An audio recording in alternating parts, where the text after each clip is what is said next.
de número 15.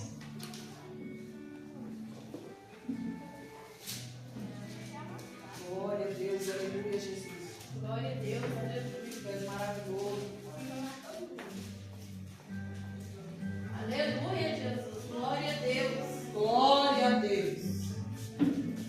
Evangelho de Jesus, segundo escreveu Lucas, capítulo de número 15.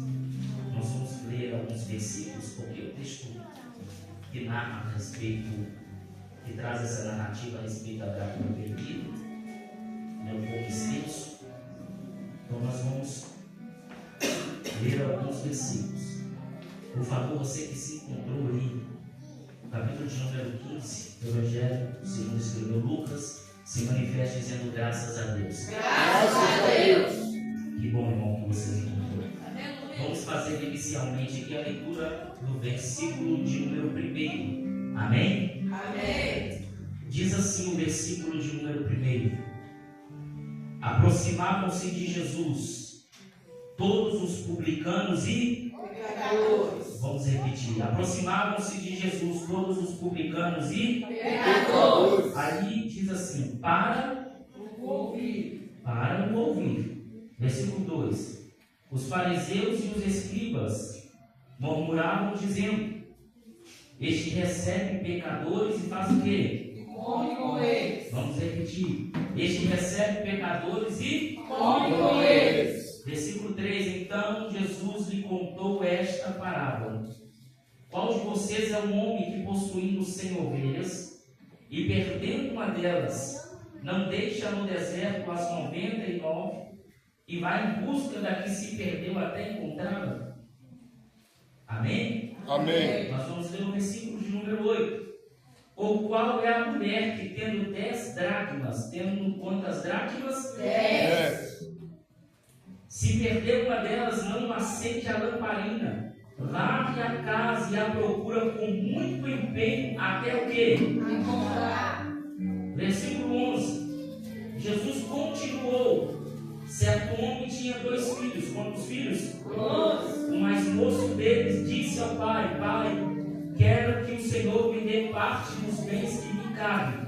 E o pai repartiu os bens entre eles. Passados muitos dias, o filho mais moço, ajuntando tudo que era seu, partiu para uma terra distante e lá desperdiçou todos os seus bens, vivendo de forma desenfreada. Em outras traduções, dissolúvel. Amém? Amém. Amém. Só que aqui, pode tomar o seu respectivo assento em nome de Jesus. Glória a Deus. Aleluia.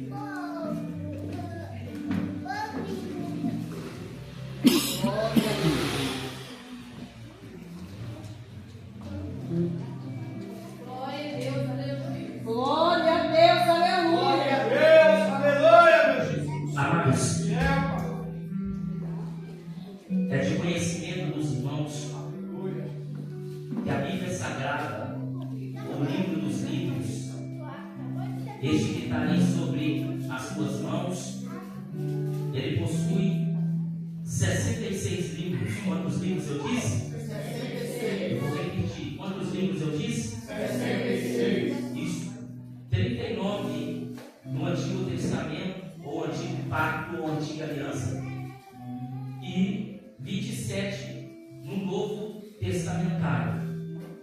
Também é de conhecimento dos irmãos que aqui estão nessa noite que a Bíblia no Antigo Testamento é escrita todo no hebraico, e o Novo Testamento ele é escrito no grego, não o grego simples, mas o grego conhecido como grego koiné.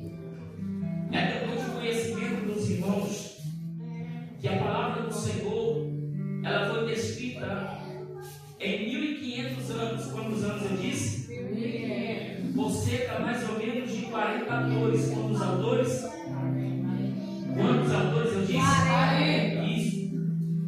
Apenas um dentro desses 40 autores é unanimidade, porque 39 é judeu, mas apenas um é grego. Justamente este homem a qual nós fez menção do livro a qual ele descorreu ou descreveu a respeito da biografia de Cristo. Lucas, nós bem sabemos, era grego, nascido em Antioquia, da Síria. E este evangelho que ele biografou a respeito de Cristo foi no ano 60 depois de Cristo. E quando Lucas ele vem permeando a respeito da biografia de Cristo, ele faz questão de anotar mais ou menos cerca de 29 parábolas, sendo que 16 dessas parábolas são exclusivas do Evangelho de Lucas. Lucas também narra mais ou menos 21 milagres que Cristo fez. Quantos milagres? 21. Vou repetir. Quantos milagres? 21. Olha para cá, preste atenção. 21 milagres, mas apenas 6 é exclusivo deste Evangelho, segundo a qual ele escreveu. Pesquisando minuciosamente a respeito de Cristo, este Evangelho a qual nós lemos, ele possui 24 capítulos. Quantos capítulos? Vou repetir. Quantos capítulos? Mas presta atenção na mensagem. Quantos capítulos? Cerca de 1149 versículos, da qual todos mencionados a respeito de Cristo. Então tudo que Lucas vai falar aqui não é a respeito dele, não é a respeito da vida dele, não é a respeito da casa dele e nem da parentela dele. Tudo que vai ser mencionado aqui é direcionado pelo Espírito Santo, claro. Tem a ferramenta humana que Lucas também usou para pesquisar minuciosamente os acontecimentos que ocorreram nesses 3 anos e meio de ministério de Cristo terreno. Nós bem sabemos que o Evangelho de Lucas, dos sinóticos entre Mateus, Marcos e Lucas, Lucas é o maior dos evangelhos e o único evangelho a cronografar cronologicamente todos os acontecimentos de Cristo, desde o seu nascimento, a sua peregrinação, até a sua estadia dentro de Jerusalém e a sua morte na via vicária, dolorosa, então a ser consumada no Gólgota, lugar de caveira. Lucas, ele teve ali apoio de alguns apóstolos, porque ele viveu no tempo dos apóstolos. Teve o apoio também de apóstolo Paulo, nada mais, nada menos alguém que Deus chamou e capacitou, sendo ele um dos maiores levantadores de igreja daquele tempo. Preste atenção aqui. Lucas, ele faz essa pesquisa e faz este livro, que é dividido em 2. O livro é dividido em 2. O livro é dividido em 2. O livro é dividido em 2, porque eles colocam Lucas, o Evangelho, e Atos dos Apóstolos como menção de pesquisa que Lucas fez a respeito de Cristo. Como eu havia dito, Lucas faz menção de 29 parábolas e 16 parábolas são exclusivas neste Evangelho. Você não vai achar em Marcos, você não vai achar em Mateus, você não vai achar em João, apenas aqui mencionado por Lucas. E cá estamos nós, no capítulo de número 15, fazendo menção de mais uma parábola, da qual Lucas vai contar a nós através deste Evangelho. Preste atenção aqui, igreja, não perca o foco nesta noite. Amém? Porque Lucas vem contando que certa feita Jesus estava em uma localidade, e nesta localidade havia várias pessoas que estavam ali para ver Cristo, ouvir Cristo. E aqui no capítulo de número 15, a partir do verso de número 1, ele faz menção destas pessoas, mas também ele faz separação de cada classe dessas pessoas que está ali ao lado de Cristo. Lucas começa a dizer que aproximava-se de Jesus. Aproximava-se de Jesus. Aproximava-se de Jesus todos os publicanos e pecadores. O que é isso? Essa é a primeira classe de pessoas que Lucas está mencionando aqui nesse texto, que está se aproximando de Cristo. A primeira classe que Lucas está enfatizando aqui no texto é pecadores e publicanos. E quem são os pecadores? Os pecadores é alguém que não comungava da mesma fé dos fariseus e nem dos escribas.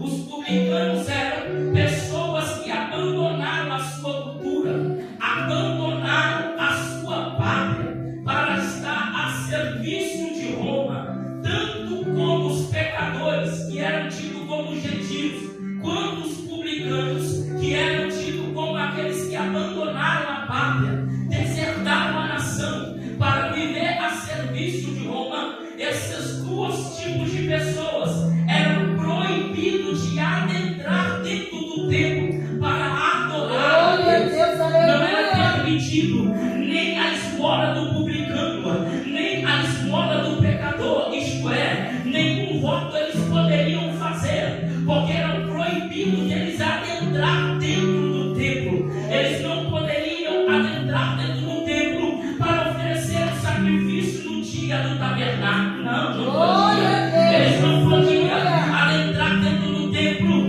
no dia do Pentecoste. Também não podia. Eles não podiam oferecer sacrifício no dia da passagem ou Páscoa ou passar por cima. Também não podia, porque eles estavam sendo rejeitados pelos fariseus, pelos escribas, pelos saduceus e pelos religiosos daquele tempo, que colocavam regras pesadas.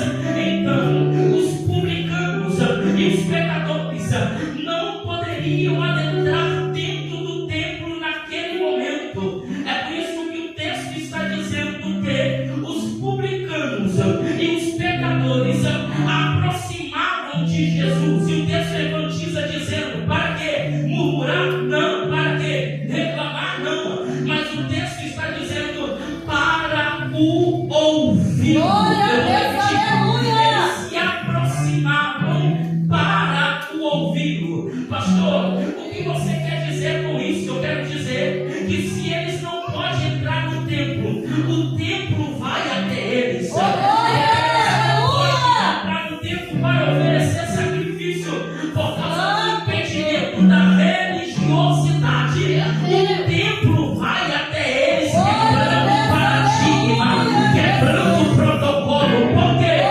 Jesus disse um dia na tua oração: Pai, todos que você me destes para mim, e nenhuma, de maneira alguma eu lançarei fora. A primeira revelação aqui nesta noite: não entra aqui achando que você é o crente sobre o ombro, abaixa o teu nariz, porque o mesmo evangelho que é pregado para pastores, para missionários, para evangelistas, é o mesmo evangelho que é pregado para pecadores, é o mesmo evangelho que é pregado para os rejeitados, é a mesma palavra que salva quem está lá fora. Aleluia, Jesus. Aleluia. Olha para cá. Jesus poderoso. Presta atenção na palavra, irmãos. Lucas vai agora mencionar a segunda classe de pessoa. Porque se nós temos a primeira classe que se aproxima para ouvir a palavra, nós temos uma segunda classe que acha que entende da palavra e vai murmurar acerca dela. Porque o texto está dizendo que da mesma forma que se aproximava até Jesus publicanos e pecadores, também se aproximavam fariseus e também os escribas. Meus irmãos, quem são os fariseus? Para ser bem rápido, fariseu é aquele que guardava os costumes, guardava o jejum, guardava o sábado, guardava as orações em praça pública, guardava os sacrifícios. Os fariseus é aqueles que guardavam o costume da época. Pastor, e quem é os escribas?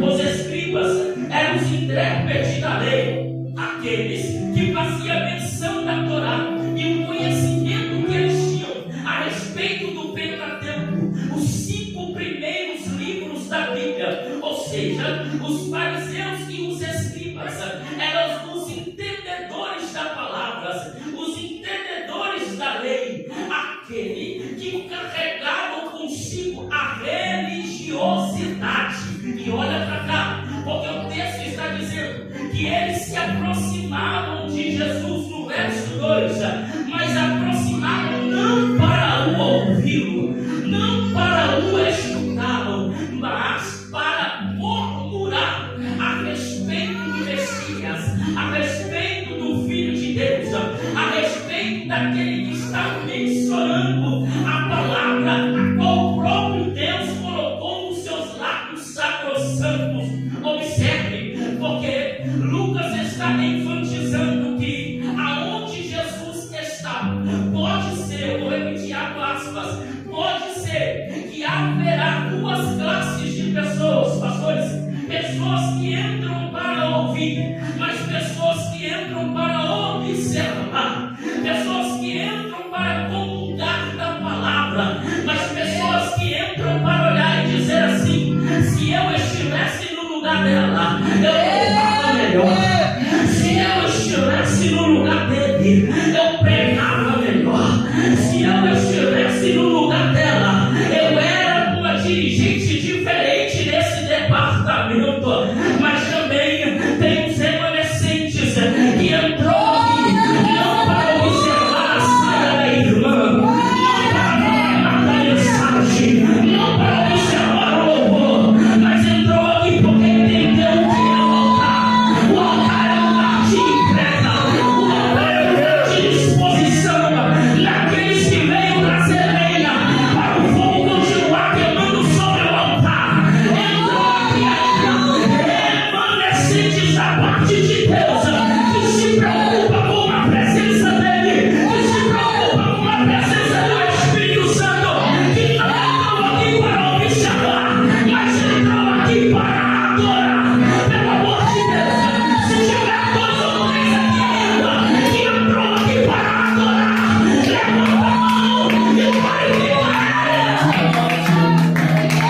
glória em glória.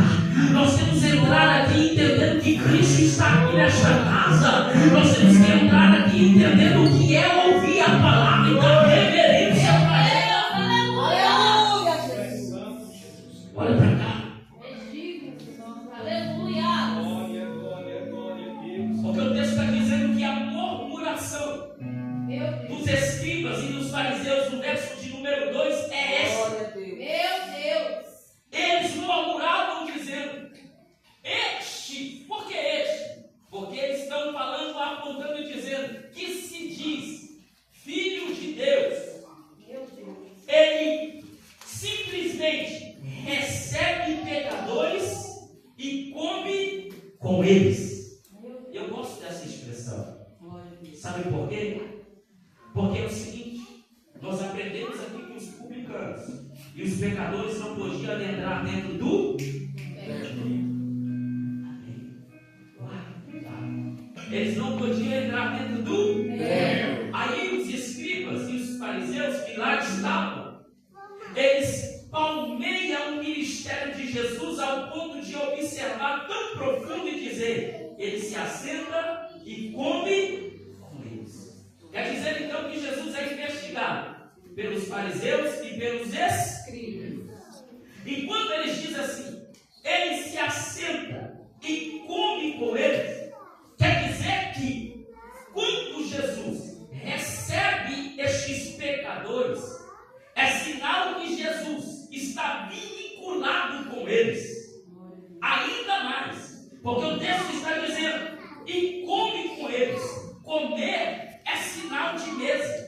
Mesa é sinal de quê? Comunhão. O que os escribas e os fariseus estão apontando aqui dentro do texto é: Jesus tem comunhão com pecadores e com os publicanos. Eu vou melhorar. Aleluia. Aleluia. Jesus tem